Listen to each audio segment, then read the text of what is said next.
Il s'est développé dans notre pays depuis plusieurs années, l'idée selon laquelle toute décision gouvernementale ne s'applique qu'aux autres. Il s'est développé dans notre pays l'idée selon laquelle, une fois qu'on est dans l'administration, une fois qu'on est dans le gouvernement, une fois qu'on est dans les entreprises, il faut plutôt se préoccuper des parapluies que de faire son travail, c'est-à-dire appliquer le règlement et surtout les circulaires qui sont adressées à l'ensemble des mandataires. Parce qu'il s'est développé dans ce pays ce qu'on appelle les nominations consensuelles dans les partis politiques et les plateformes. Il s'est développé dans ce pays ce qu'on appelle la géopolitique.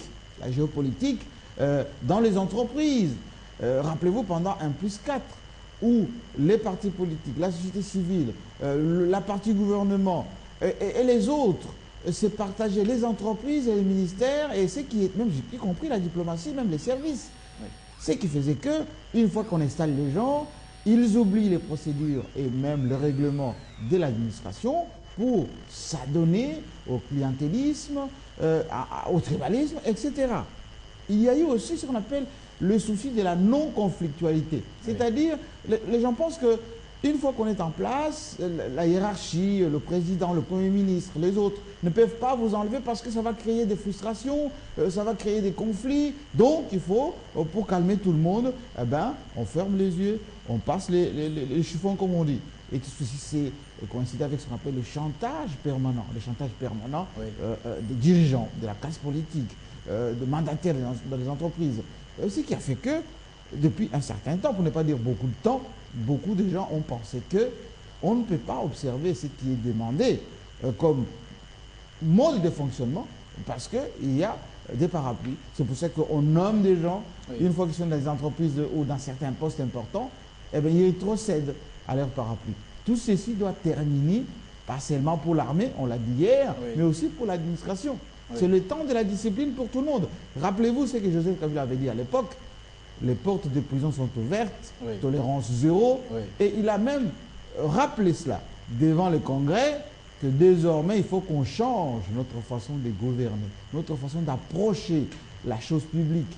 L'intérêt général doit prévaloir. Est-ce qu'avec l'avènement du Premier ministre Matata, c'est chose faite ou chose en cours d'installation? Oui, parce que, vous savez, parmi les gens qui reprochent à Matata, c'est qui demandent il faut que Matata parte, il faut qu'on change, il faut un gouvernement d'un politique. Un politique, c'est qui? C'est quelqu'un qui est convenant, c'est lui qui ferme les yeux quelquefois par rapport à tout ce que j'ai dit tout à l'heure, comme point qui permettent aux gens de ne pas être efficaces. Alors Matata est un peu dans ce qu'on appelle la rentabilité, l'efficacité, l'adaptabilité. C'est pour ça qu'il a même nommé à un moment donné des ministres. Donc, oui, Matata fait appliquer cela. Ce qui explique que la circulaire qu'il a envoyée dernièrement aux membres du gouvernement doit s'appliquer également dans les entreprises. Il se passe dans nos entreprises, il se passe même dans certains ministères, des choses pas tout à fait louables. Et il y a encore des gens, enfin des ministres, comme celui qui vient d'être révoqué, eh bien, qui prennent des décisions qui antidatent même les documents pour justifier que non, c'était fait avant, j'avais déjà pris la décision avant. Non, c'est pour mettre en place des choses ou des gens qui sont des convenances. Il se passe dans les entreprises, malgré la circulaire, un certain nombre de choses. Et nous, à la télévision, quand nous apprenons, parce que nous nous informons quand même, c'est un genre de choses, nous les publions, ça étonne. Et parfois, ils viennent après coup pour dire non, il faut envoyer, il ne se passe rien du tout, etc. Non, il se passe effectivement des choses. Parce que ça fait partie de nos us et coutumes que dans la transition qui chemine vers les nouvelles mises en place, on nomme, on fait des mises en place, on révoque même un certain nombre de gens pour des règlements des comptes, des choses comme ça. Tout ceci doit se terminer parce que le gouvernement Matata aussi travaille dans l'observance, dans le contrôle. Toutes les décisions qui sont prises, qui sont d'entre des entreprises, en dehors de la circulaire, seront non seulement annulés, mais les auteurs seront poursuivis. Il y a également des sanctions, mais dans l'opinion, on est un peu gêné de voir qu'on s'arrête seulement aux suspensions. Est-ce qu'il n'y aurait pas des sanctions un peu plus efficaces? Non. Vous savez, la justice, c'est froide. Il y a d'abord ce qu'on appelle les mesures conservatoires, révocation, suspension. Mais ça prend le temps. Vous savez qu'un certain nombre, quand le chef de l'État dit l'auditeur doit faire le travail, il doit y avoir des investigations. au-delà des anathèmes qu'il faut jeter sur les gens, il faut aussi bien documenter les décisions, Oui. bien faire des enquêtes. Et après, quand il s'avère qu'effectivement la personne était coupable, oui, les sanctions peuvent aller jusqu'à la confiscation de ce qui a été détourné, aux sanctions pénales.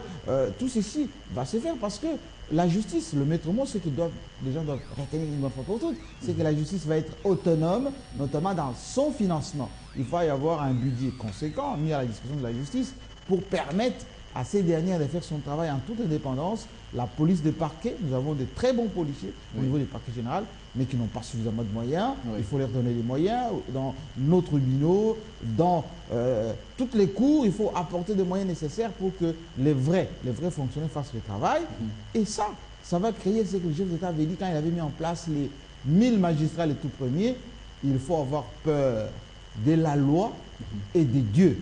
Donc, si vous êtes magistrat, faites appliquer la loi et oubliez les parapluies. Les fonctionnaires doivent observer la discipline et surtout respecter la chose publique. Les débuts de l'impunité, non, c'est les débuts de l'application stricto sensu des textes. Vous allez voir que non seulement ceux qui oublient tout ce que j'ai dit tout à l'heure, consensus, géopolitique, non-conflictualité, seront ceux qui vont beaucoup travailler et travailler d'une manière sereine.